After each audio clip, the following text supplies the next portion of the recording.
Is Dark City a masterpiece? I think there are some that would say yes, but the question comes up like, why? Why would they say yes?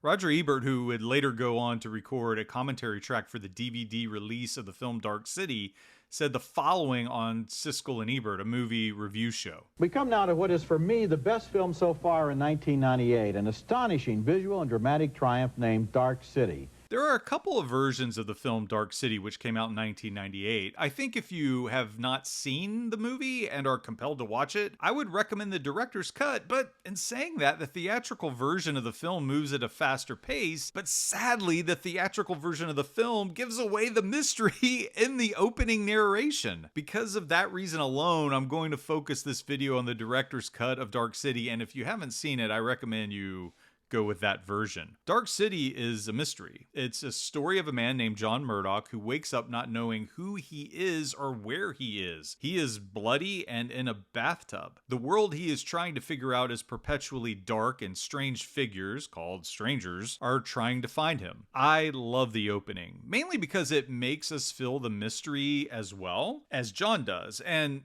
when John climbs out of the tub, it's as though he is this newborn. He's confused and vulnerable about his new reality. So much of the good found in Dark City is established in this opening sequence. The cinematography, tone, and identity of the movie is really made clear from the start. From the camera angles to the color grade and, of course, the lighting, Dark City is a visually captivating sci-fi film noir. With that, you get this engaging imagery throughout the movie. Sometimes you see these spirals, which I think symbolizes the maze-like world that they are in, but it also points to creation and mystery. All these concepts seem to apply in various scenes. The performances in the film are top-notch. Rufus Sewell is wonderful as John and does a great job of showing his confusion at the world that he's trying to understand, all the way to the growth in his powers. Of course, Jennifer Connelly is excellent as always, and she plays a nightclub singer and maybe John's wife. In the director's cut, Connelly's voice is used as this nightclub singer, while in the theatrical version of the film, another singer's voice is dubbed over Connelly's performance. I have no idea why. Connelly is a fine singer, and in the director's cut, there's some character moments that really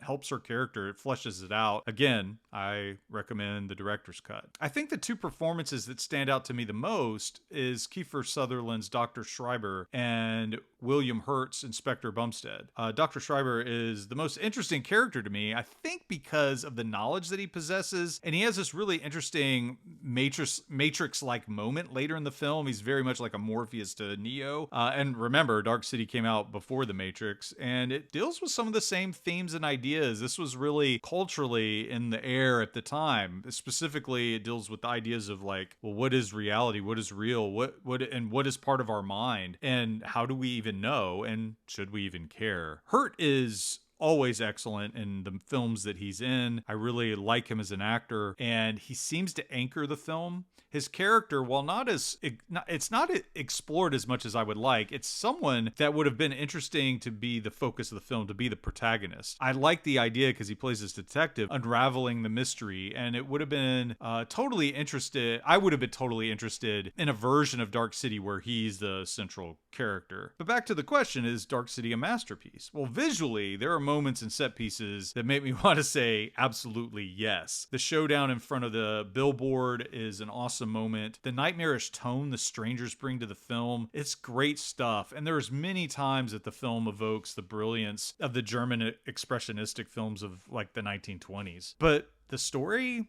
is not as compelling to me as the visuals. For me, and I know there are those that love Dark City, for me, the film is elusive. I never connected with it, and I still don't. The director, Alex Proyas, is talented, and his intentions as a filmmaker might have been different than what I had hoped for. But for me, asking questions about identity and reality, well, I feel like those questions can get quite emotional. I never felt that Dark City investigated those themes in ways that were satisfying to me. It asks the questions and does so in visually mind-blowing ways, but the journey is much more interesting than in the Final Destination, and the Final Destination ends up in this very much a Marvel movie showdown, which is fine, but it's not quite what the movie seemed to be doing up to that point. I'm curious what you all think. Please leave your thoughts in the comments. But as for me, Dark City is visually, it's a delight with some great performances and an ending that left much to be desired. It's still good, and if you've not seen it, I really feel that it is worth your time to check it out. As always, thanks for watching and living in the past with me.